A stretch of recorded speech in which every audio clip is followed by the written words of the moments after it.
customer is king in every business. Customer is still king. The customer remains the king of every business. The salary that employees are paid is through the customer. If customers don't visit your shop, if customers don't visit your office, then you will not pay bills. What the customer wants is a product or a service, and finally you'll be able to pay your bills. So without customers, no business can survive. And the area of customer service has been ignored in most of the organization.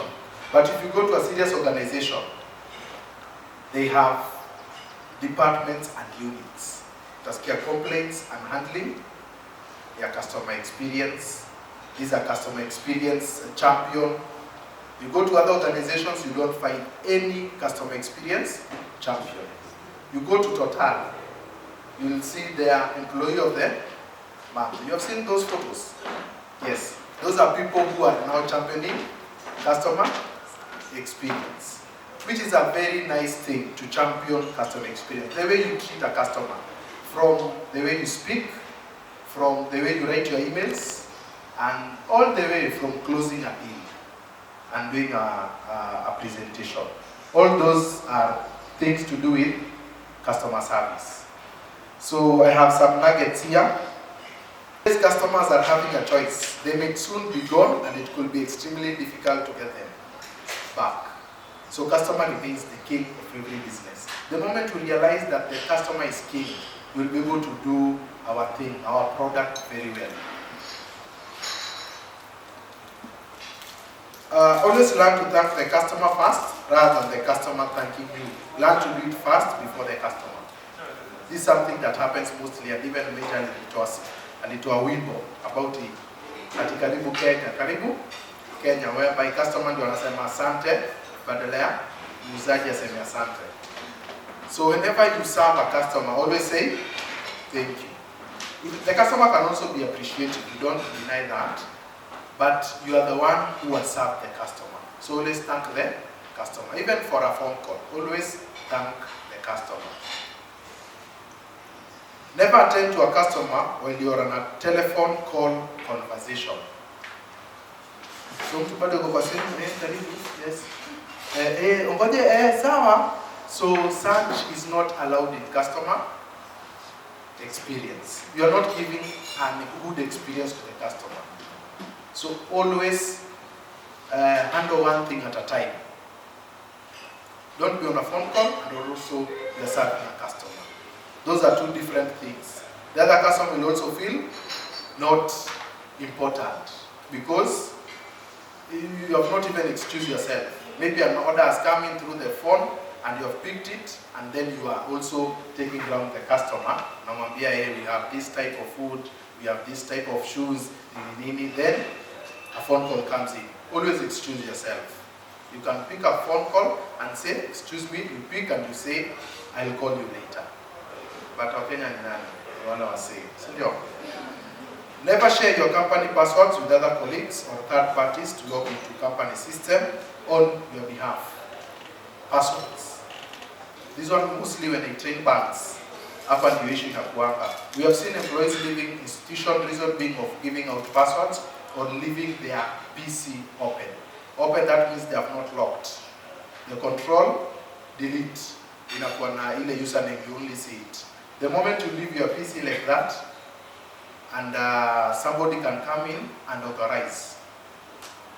So always make sure that you have logged. Even if it is Gmail, when you walk into a cyber, always log out, always sign out.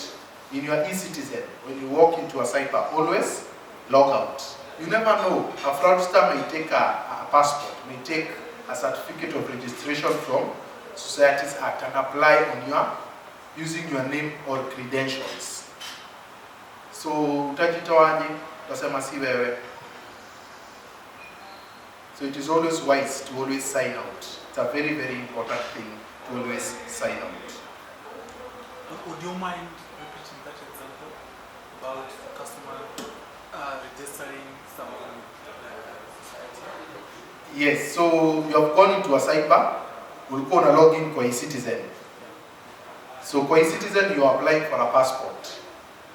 And so you left it like that without signing out. Unakwanga na ka button, the 3 buttons pale at the top. So you have not signed out.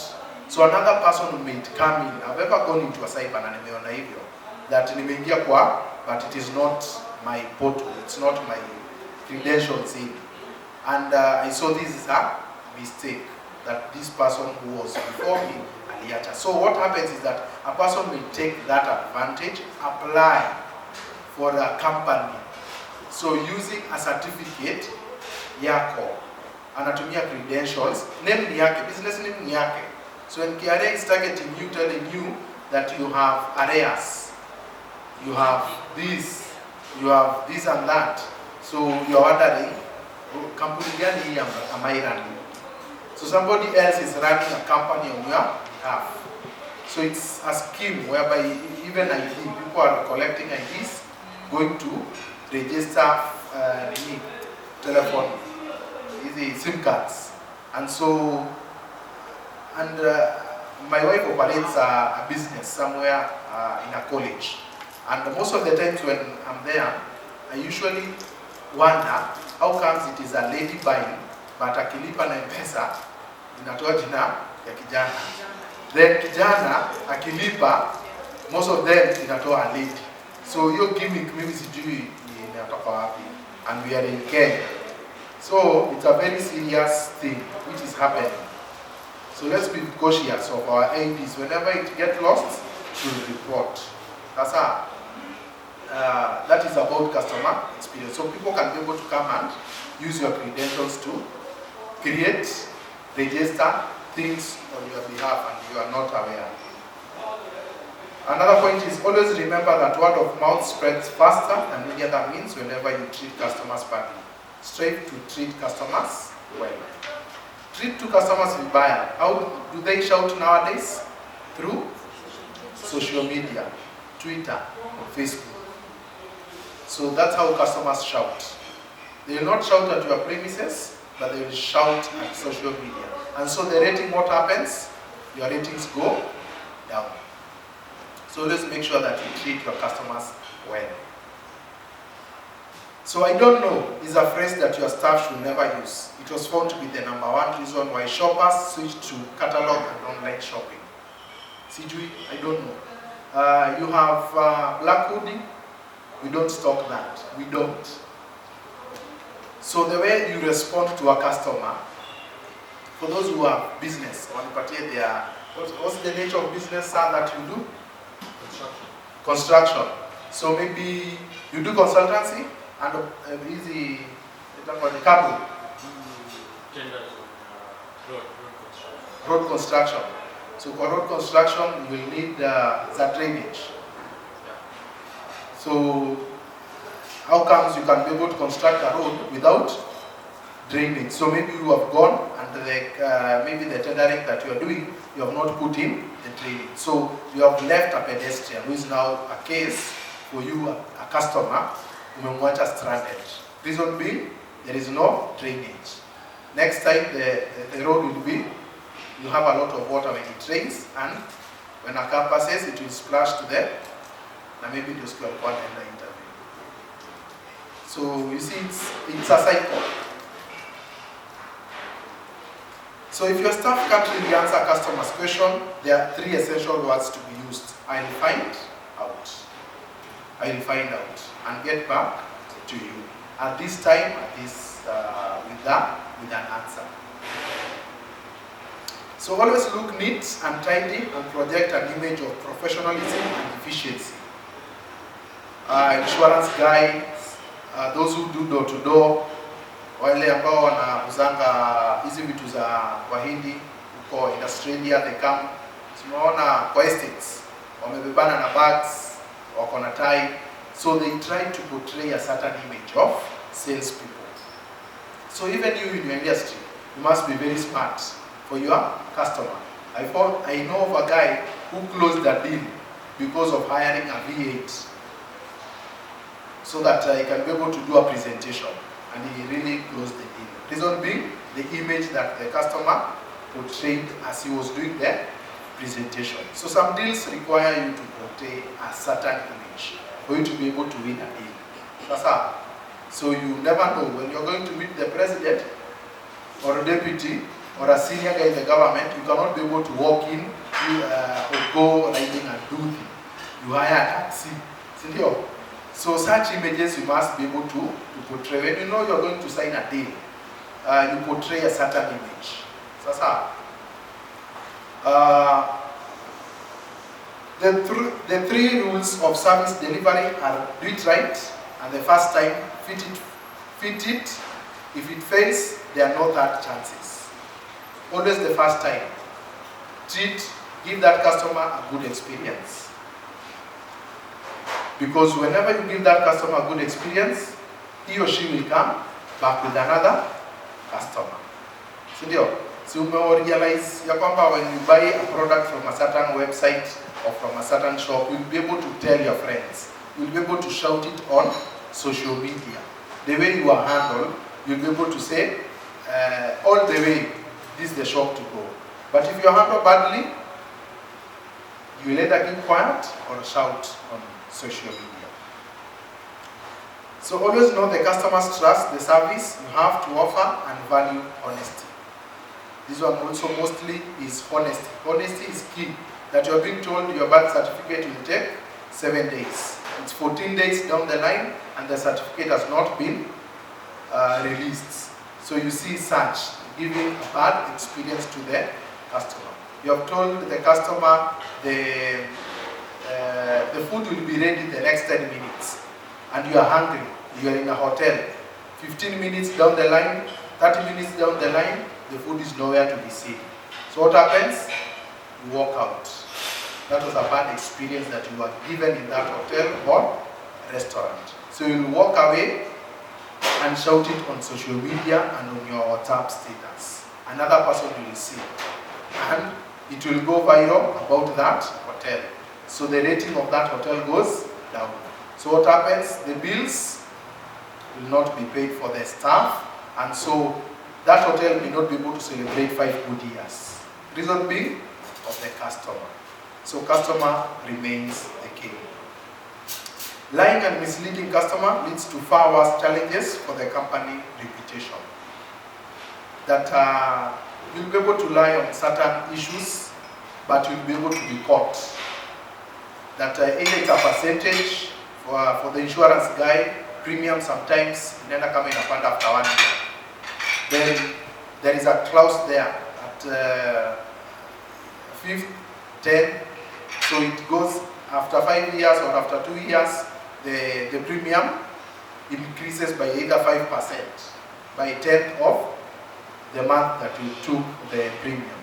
So if you take on behalf of the customer, you are misleading. Sindio the customer, unamwambia to sign here, sign here.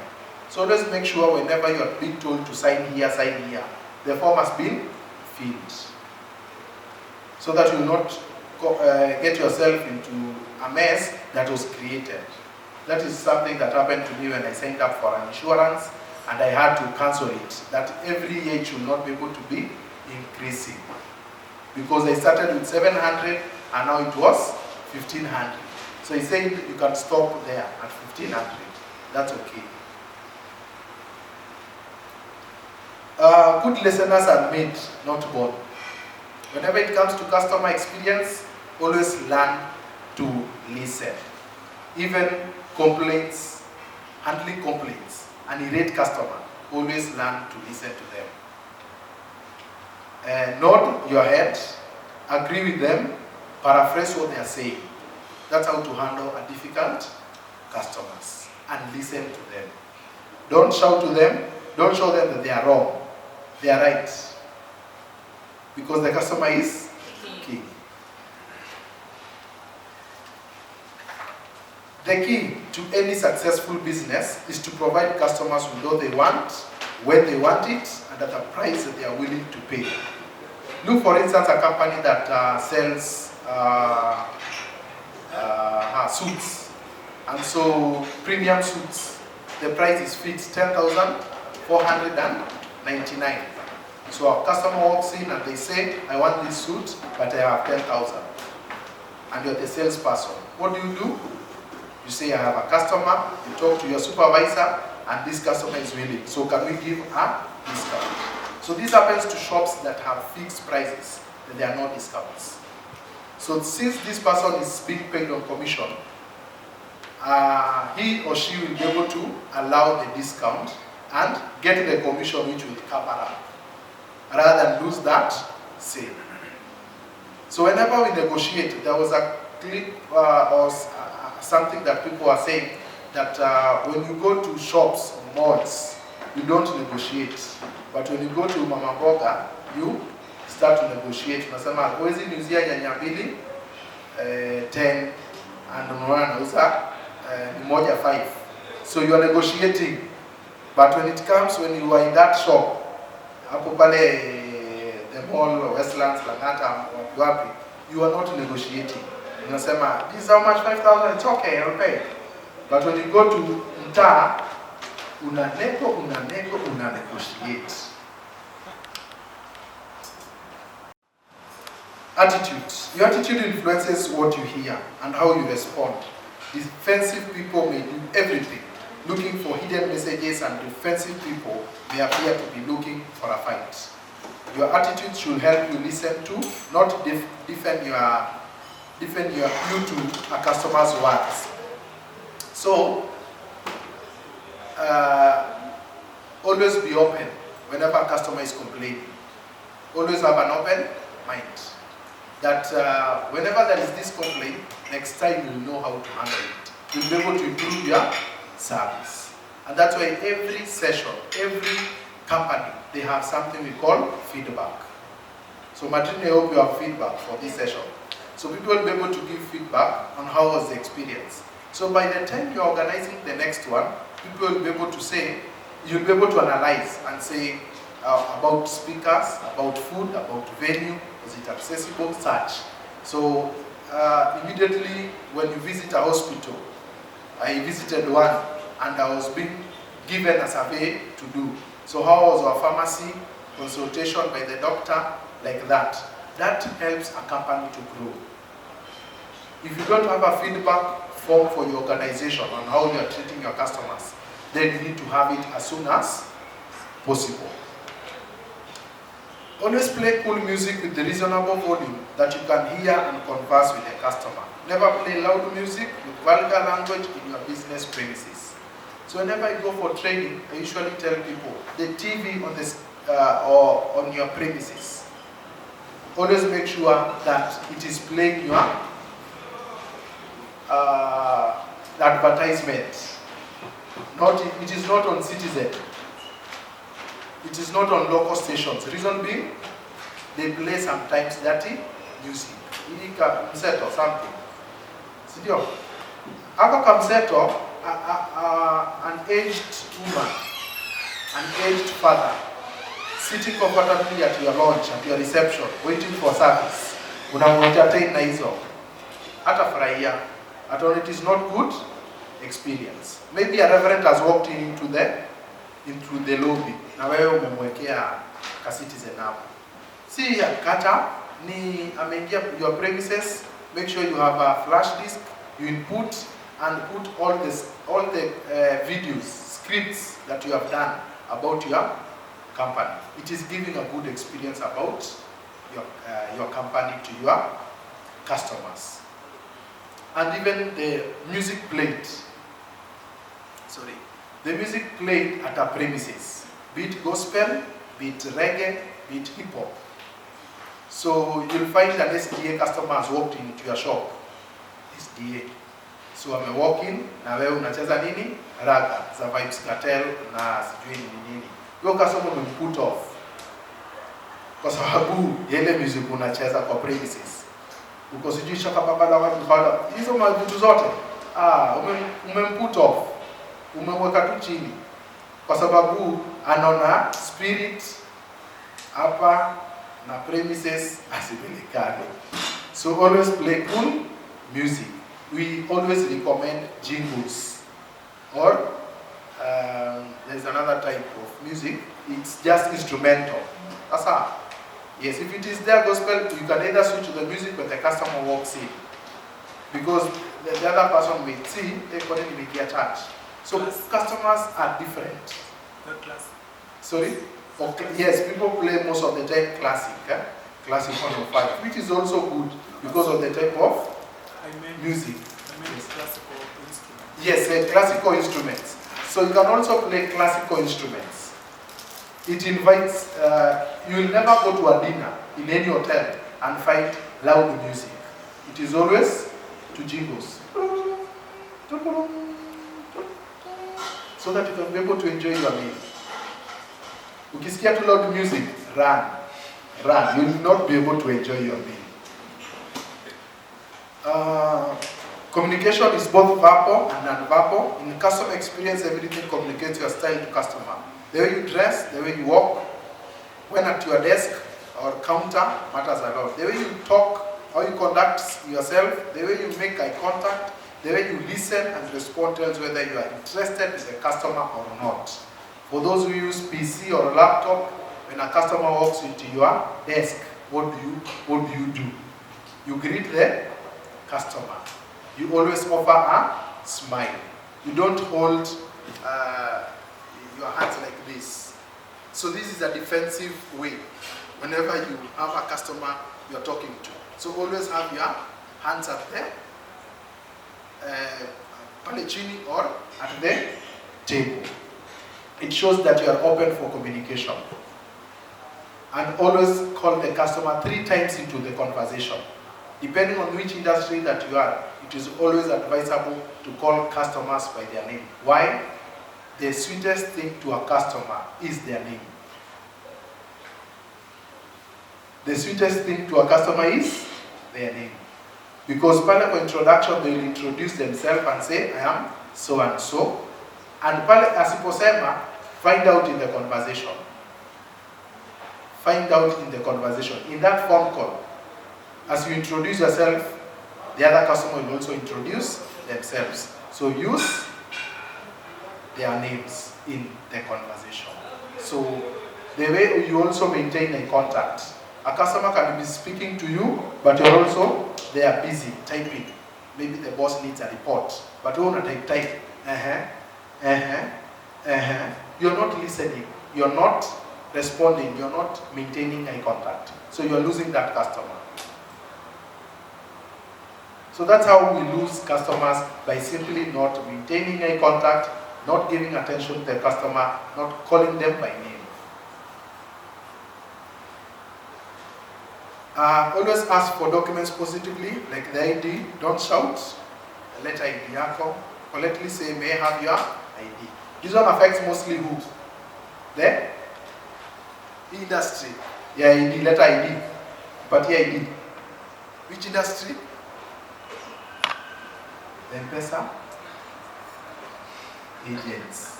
Sindio. Na nani wengine? In somehow also some government entities. ID. So how you ask for it matters a lot. Even an invoice that you're asking for an invoice or receipt, it matters a lot. Always give the customer undivided attention by not using your phone or reading novel while he or she is talking to you. Either it can be you are on phone call, reading a newspaper, or typing. Which is urgent, we understand, but the customer has walked into your office and your workstation. Give the customer undivided attention, because customer is king. Always put a friendly ringtone that resonates well with customers, not jokes or abusive ones that can irritate customers. Whenever a customer is calling your company phone call, so how is it ringing? So italia either the kawaida, the normal one, or is it a joke? You see, there's a lot of ringback tone. It's a jokes. Manze joto tumetolia kwa base. Tuko tu hapa. Tutachukua simu yako. Huo sidani. That is not a professional way of having a ringback tone. So it should always, Safaricom has those that you can have a signature ringback tone. Thank you for calling Holistic Success. We will pick your phone shortly. That's a professional way. That's how. And mostly it is always in English, not Kiswahili. Do you understand why? Why do we do it in Kiswahili? Why do we do it in English and not Kiswahili? And even most of the customers' instructions, they are always in English. Go to banks, you'll never see an instruction in Kiswahili. Invoice, you'll never see it in Kiswahili. It's neutral. Because it's neutral. So we understand the Kenya system 844. But if you go to Ethiopia and Rwanda, there are some instructions which are in their language. But the Kenyan system set up, we believe that every person has gone to 8. Now, some to 4, and others to 4. So to complete 8 for 4. Because the basic language is Kiswahili and English, but they will adapt English. And that's why you'll never see a company communicating through adverts, SMS, through Kiswahili. It sounds odd, it's a joke. But I've seen one company advertising using Swahili. Odd, very odd. When it comes to, and even Kikuyu, some Imashinani, that one, the target market audience depends. So if you do it in Kikuyu, you will target your audience. If you do it in English and you are in Nyeri, you have lost your audience. So always know your target audience. Perfect, finally. Always offer customer a seat to feel comfortable as you offer him or her services. Never allow to serve a customer when he or she is standing and you are sitting. You should always be at the same level. So customer asikuwe ati hii ndio desk nimekujia hapa, I need some services from company A and I'm standing. No. Always offer customer a seat. Anything may happen when the customer is standing. And you never know. You are engaging the customer, maybe you got diabetic. So what happens? May it follow. You don't want such incidences. And the customer kipitisha maji, may have some water. Mwambie si ati wait 5 minutes. No. Leave whatever that you are doing, go get the water. You never know how thirsty that customer is. And he or she has arrived at your desk. Because some customers may be having an underlying condition. And that's why you can see their sweets on the table. Just to, even when you go to expos and conference and such, you'll always see sweets. To make sure that people's sugar level is maintained. Even in your desk, pale hivyo ukiserve customers, have some sweets. See customer service week ndio unawekea ile Oktoba. Unawekea kila siku. Ni tropical unawekea hapo.